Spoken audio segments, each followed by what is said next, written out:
Texas A&M is about to get another recruit. No, seriously. Let's talk about it on Locked On Aggies.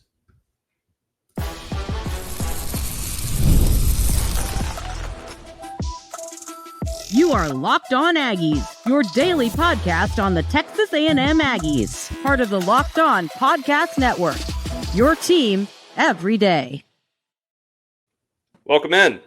You are Locked On the Texas A&M Aggies. I am your host, Matt Galatzan, publisher of Texas A&M Aggies on SI. Thank you for making Locked On Aggies your first listen every day. Joining me today is my colleague and partner over there at Texas A&M Aggies on SI, Zach Dimmit. And Zach and I are going to talk about some big recruiting news for Texas A&M. We're going to talk about a player who we believe might be a sleeper or two on the roster. And then we are also going to get into some Heisman talk with Marcel Reed, which is an interesting conversation I didn't think that I would be having this summer. But, let's get into it. Zach, how's it going?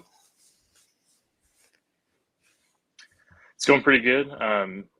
It seems like the A&M recruiting news has been never ending, and that's going to be continuing here.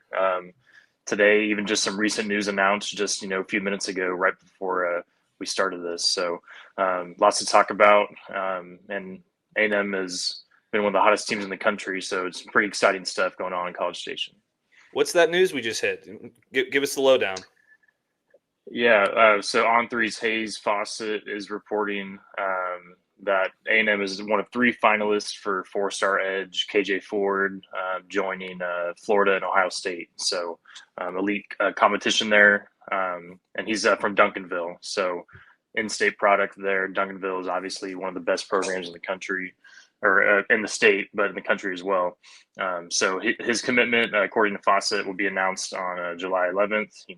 Maybe that gets moved up. You never know how these things go. Sometimes, the recruits will feel like they have the decision in mind and they'll do that earlier. So we'll see how that goes. But, another potential big time name there for A&M. But Ohio State, Florida, that's pretty steep competition right there. But obviously Aggies have been on a roll. So, won't put it past Mike Elko and the staff. No, they have been reeling in the recruits as of late. We have seen just over the last couple of weeks, they have landed a number of top tier guys. They are ranked all the way up at number 4 in the national recruiting rankings, just a few percentage points, really decimal percentage points behind Notre Dame in those rankings. They have just in the month of June landed 5-star Brandon Arrington.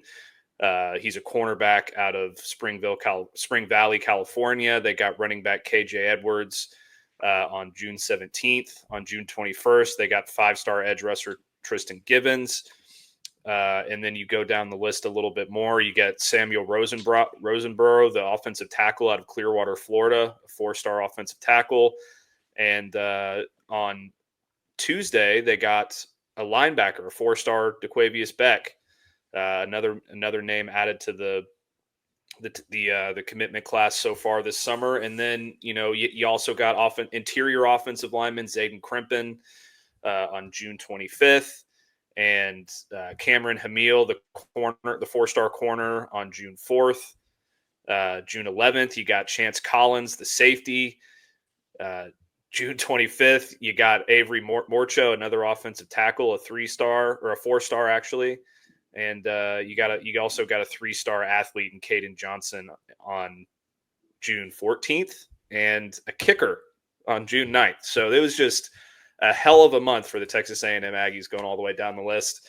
As you mentioned, they're in the top 4 for KJ Ford, but they're not done yet.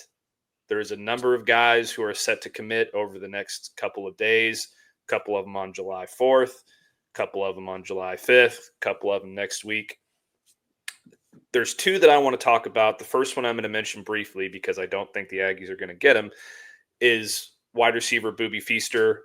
He was predicted by Steve Wiltfong to go to USC and commit to USC.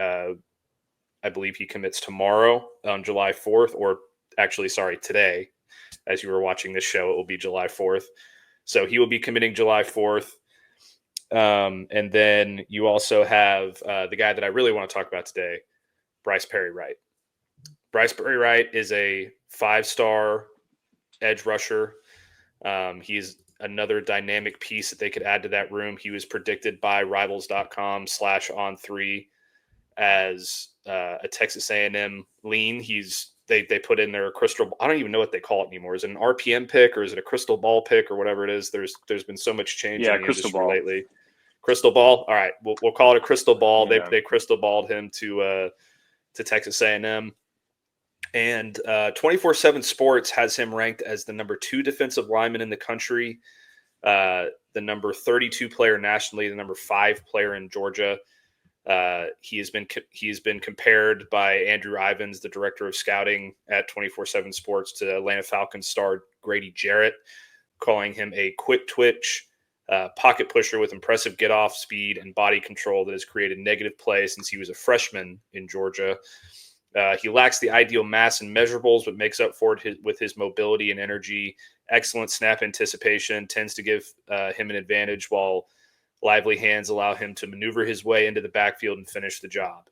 And he put up some pretty impressive stats there in high school as well. Last season as a junior, he had 57 tackles, 13 tackles for loss, 9 sacks as a sophomore, 51 tackles, 9 tackles for loss, 7.5 sacks. He is expected to get even better as a senior. Zach, if the Aggies get another 5-star, they're going to go up in the rankings at least one more spot. Seems like this is a pretty good bet that this is going to be the next one on the list. What are your opinions on this? Do you think that they end up landing him, and what would this mean for the class going forward? I'm not sure if A&M is going to be able to pull it off. We'll see about that, but I think if he does end up coming to A&M, it's gonna be massive for Mike Elko, and it would put this class in the conversation with the 2022 class with Jimbo Fisher. That was super elite, but obviously that didn't work out as much as people thought. So, but I have confidence that Mike Elko will be able to use the talent in this class more to his advantage and to the program's advantage than Jimbo Fisher did. So it's going to be hard to have the kind of failure be replicated of 2022. But yeah, I mean, this guy, Bryce Perry Wright, if he does commit to A&M, it's going to be absolutely massive, especially when it comes to the defensive line, just the position that he plays. This guy was a beast for 7-8 state playoff team in Georgia, Buford High School. If you're dominating the high ranks of the Georgia state playoffs in a state like that, you're the real deal. So I think Texas A&M has been able to beat out some really big time names on the recruiting trail, most notably Texas in a few notable battles. And I know Texas was in contention or was interested in Bryce Perry Wright, but looks like, Aggies are going to have a little bit of a leg up there. So it'd be nice to get another win in state for bragging rights and just to bolster the class even further. So we'll see what happens. Yeah, and we're not calling this one 100% in Texas A&M's favor. Clemson is also very much in this battle. It could go either way, but we do like where the Aggies sit as of Thursday afternoon when we are recording this podcast. A couple other guys to keep your eye out for. 5-star safety Jere Edwards is announcing on July 5th. He's picking between Georgia, Texas, and Alabama. Georgia, Texas A&M, and Alabama. He's expected to pick the Tide. And then John Turntine, 4-star offensive tackle, picking between Texas, Michigan, and Texas A&M and Stanford. And he is expected to land with the Longhorns there. And then the last one, Dorian Barney, announcing July 5th, is picking between Michigan and Texas A&M. The thought is that he is going to land in Michigan.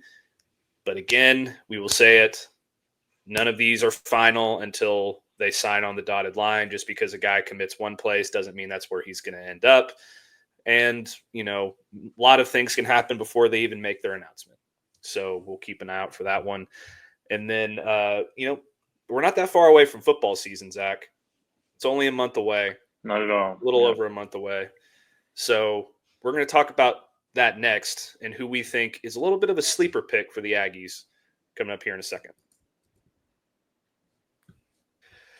You ever wish managing your money felt easier? With Monarch Money, it can. Whether you're growing your savings or planning a big purchase, Monarch Money puts you in the driver's seat. It's like having your own personal CFO giving you full visibility and control over your finances. Monarch Money is more than just a budgeting app, it's a complete financial command center. And you can track all of your accounts, investments, and spending in one place. So, in addition to managing your money, you're also building wealth. I know when I recently started using Monarch Money, I instantly realized I had a ton of subscriptions across streaming platforms, delivery services, and all kinds of things that I did not have use for months. Monarch helped me solve that issue quickly and save myself hundreds of dollars a month almost instantly. Take control of your finances with Monarch Money. Use code LOCKEDONCollege at monarchmoney.com for 50% off your first year. That's monarchmoney.com, code LOCKEDONCollege for half off your first year.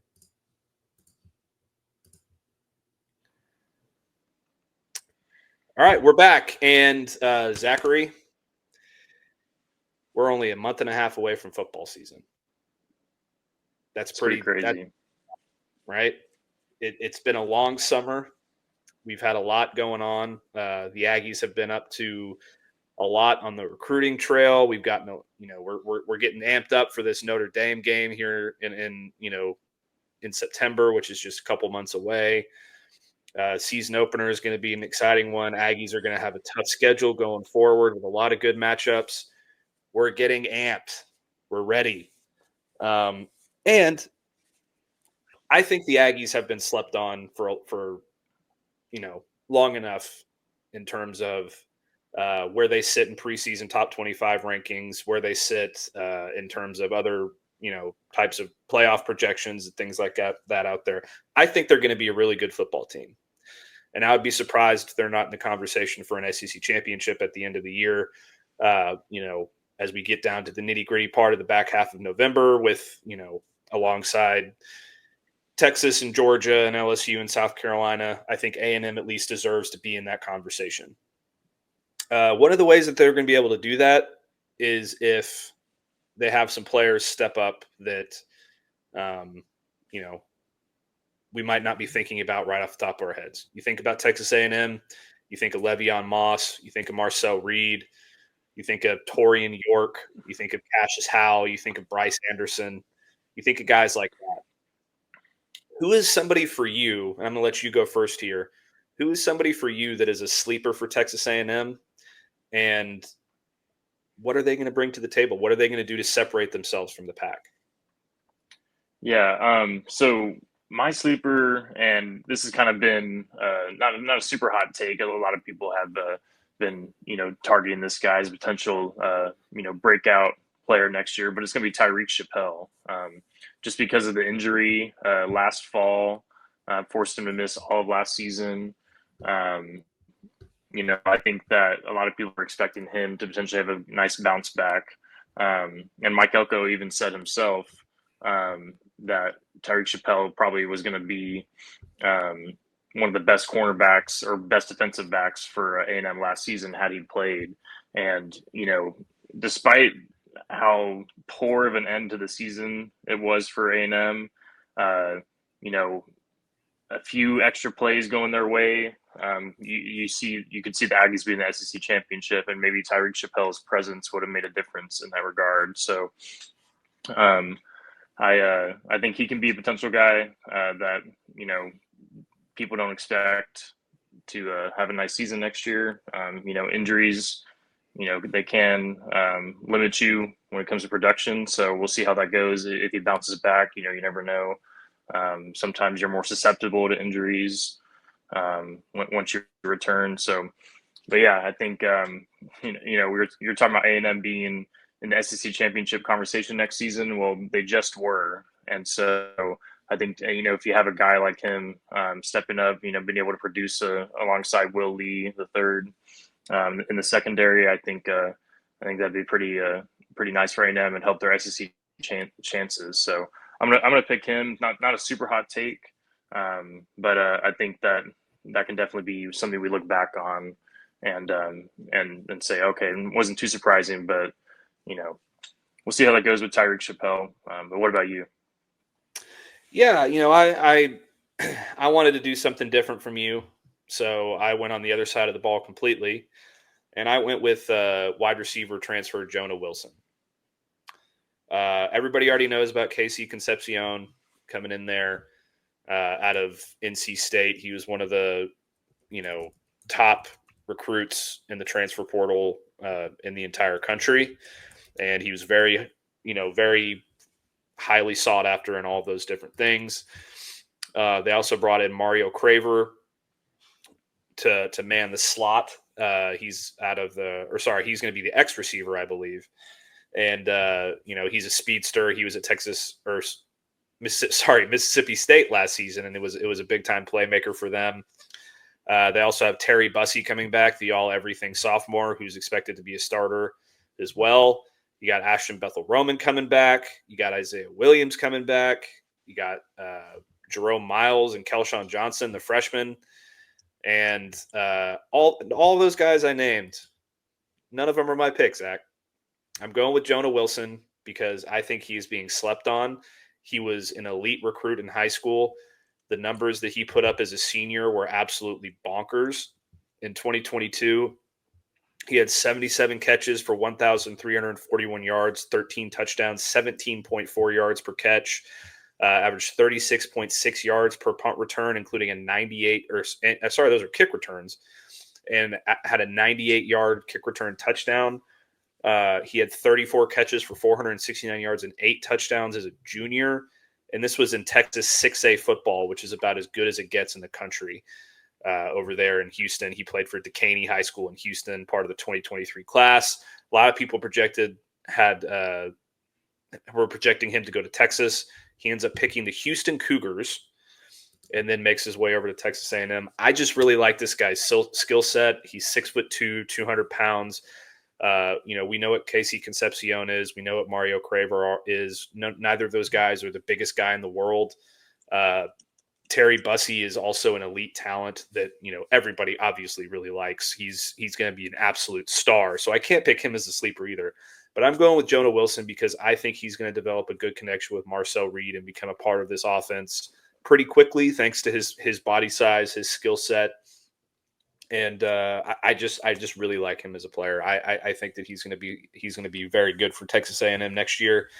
And who knows? Maybe we'll look up in October, November at some point and think that, dang, A&M really made some moves in this receiver core, and it's gotten to be something really special.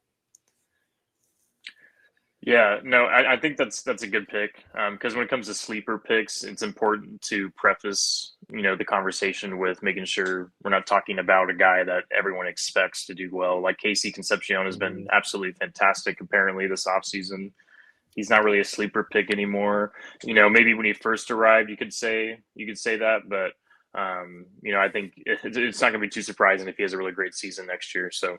Or I say next year, but it's literally like, in a month and a half. So I need to get my brain rewired when it comes to that. It feels like the off season's been lasting for so long. But anyways, I think with Jonah Wilson, you mentioned the Longhorns connection. He had been predicted to go there. I believe he had actually been committed there and then decommitted and then went to Houston. So he's already been a Texas guy, and being able to produce against the Longhorns next season would definitely be a full circle sort of thing for A&M. But this is a guy that he's kind of been slept on for the start of his college career. I mean, he was at Houston, was playing in a receiving core that had Matthew Golden, of course, Texas, former Texas star this past season, now with the Green Bay Packers first round pick. So kind of already, Houston football is not exactly, in the spotlight. So when you're already the second, third guy in that receiving core, you're not going to get tons of attention. So, but now he's going to be in a bigger spotlight in College Station next season. Definitely could be something like you said that we look back on and say, okay, that was a good sleeper pick, but not so much of a sleeper anymore. So we'll see how that goes. Yep, absolutely, Zach. And speaking of sleepers, we saw some Heisman odds get released today by, I believe it was Circa Sports. And Marcel Reed was certainly in an interesting spot there. We're going to talk about that next here on Locked On Aggies. All right, Zach. Marcel Reed. I have very high hopes for him in 2025. I think he's going to make a major jump from what he was last year, which was very effective, but a little bit inconsistent at times. I mean, he was a redshirt freshman, first year playing college football. Those are to be expected. Now he has a full season under his belt, and he has a full offseason under his belt as well with Colin Klein learning that offense. I think he's going to do big things. But Circa Sports released some Heisman odds today, and they were quite interesting. They had Longhorns quarterback Arch Manning as the number one to bring home the hardware. I believe it was 5-1 odds, and then behind him was who was behind him? Do you have that pulled up? Yeah, Garrett Nussmeier, LSU quarterback. Obviously, there's just going to be a string of quarterbacks, so I'll just read it off really quick. You got Arch number 1, Nussmeier at 2, Klubnik at 4, Aller at 5, and then you have a receiver Aller at 4, and then a receiver at 5, Jeremiah Smith of Ohio State. So that's the top 5 right there. Yeah, typically it's a quarterback award. It has been for a long time. That's why Ashton Genty didn't win it last year. I guess Travis Hunter won it, but that was a special case. He was just kind of a different. Typically, it's a quarterback award, kind of like the NFL's MVP award. It is what it is. But Marcel Reed is not anywhere near the top of that list. He is, I believe, at 60-1 odds to win the Heisman, which, that's fine. I am not coming into this season thinking that he's necessarily going to be a Heisman Trophy contender. I do think he's going to do very well. One of the things, and out of all people, Cam Newton made an excellent point when he said that the Heisman is about hype. Who has the most hype, right? Yep. Typically that ends up being a quarterback. Last year it was Travis Hunter. And Marcel Reed just doesn't have that hype. There's a lot of people who are counting him out. There's a lot of people that don't even know who he is because they didn't watch Texas A&M football, I guess. I don't know. But we know what he can do. I have 2 questions here, and we'll see which way you go with this, but it doesn't really. We'll get into it. 1, do you think Marcel Reed is too low in his Heisman odds? And 2, do you think he's going to increase his odds as the season goes on, or is he going to kind of stay in the same area? I don't think he's too low. I think odds are just what they are. They're just odds. And so you're going to just get a bunch of names jumbled into one big list where a bunch of guys are 60-1 odds, all tied or whatever. So I don't think he's too low. I think it's a good placement. Because when these preseason odds and rankings come out, you're going to have some guys that just fall a little bit lower. But I think for your second question, yes, he can raise it up for sure. Because the thing about the Heisman is, yes, it's very individual success, as we saw last year, with Travis Hunter, Colorado didn't, make the playoff or anything. And obviously just a big individual season, lots of hype, like you said. He was very deserving, but, that was kind of a case where it wasn't about team success. But I think if A&M can do well, and Marcel Reed is putting up, elite numbers, not necessarily historical numbers like you see sometimes when it comes to the Heisman, but, really solid numbers while putting up wins. That's just going to make him go up the list even further because if no one's really expecting A&M to contend for a championship, but if Marcel Reed is able to put them in that conversation, then I think you have no choice but to put him in the Heisman conversation if he's also performing well individually. So I just think also his skill set, being a dual threat guy, allows him to have the opportunity to, bolster his stats because sometimes it's about stats, it's about hype, it's about team success, individual success. It's a mix of all those things. So, we've obviously seen that a quarterback at A&M can win a Heisman. It has nothing to do with the program itself. I know that some casual football fans may not know Marcel Reed, But I think it just takes one solid year for him to be one of those guys that gets into the spotlight. And I think he has a great personality and leadership ability to be likable in the national spotlight. So I think he can definitely raise those odds as the season goes on. But we'll see what happens. There's a lot of tough competition above him. So yeah, and I think here we go. If he's going to be considered for the Heisman, I think it's going to be when he's a redshirt junior, right? I think it's a little bit too early. I think that people need to see him for a full season and see him lead Texas A&M to a good position and finally get past that 8-4, 9-3 barrier that they've been at over the last couple of years.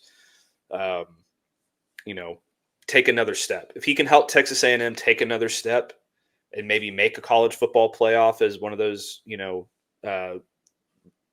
at-large teams or whatever the case may be, I think that's when you start to see Marcel Reed enter a Heisman conversation for 2026 would be a more appropriate time for him. I think that there's another Aggie that should be on this list. It should have some higher odds. I think it's Le'Veon Moss. I think that, before he got hurt last year, he was the best running back in the SEC. If he's the same player next year and he stays healthy the entire season, I see no reason, considering he has the best offensive line in the country in front of him, or in at least in the SEC in front of him, paving the way. I don't see any reason why he can't have an elite impact year and be mentioned in that conversation. But that's just me. I have pretty high hopes for this Aggies offense, and it kind of starts with Le'Veon Moss and Ruben Owens and all those guys. But Zach, that's going to do it for us. I appreciate you coming on and helping us out. We're gonna have Zach on here weekly going forward as we start to sort of develop our schedule on this show. This is only episode number 3, so we're still working out some kinks here and there, but we appreciate everybody tuning in and making Locked On Aggies your first listen of the day. For your second listen, please go check out the Portal Show. Brian Smith has the latest rumors, portal entries, and signings across college football. Be the most informed fan on the rapid changes to the college football landscape, and find the Portal on YouTube and wherever you listen to your podcasts. There'll be plenty more Texas A&M news coming on tomorrow's show, and who knows, there's always something exciting happening in Aggie land anyway, so I'm sure we'll be back here pretty quick. And fortunately, we've got you covered on whatever you might need. But like I said, that's going to do it for us today. Don't forget to like the video, sub to our channel, follow me at Matt Galatzan and on X, and Zach at Zach Dimmit 7 or at Dimmit Zach 7. First one, Zach Dimmit 7. First one at Zach Dimmit 7 on X, and follow our work over at Texas A&M Aggies on SI. We've got everything covered for you, from football to basketball to baseball, softball, whatever the case may be. But go check us out, and we will see you next time.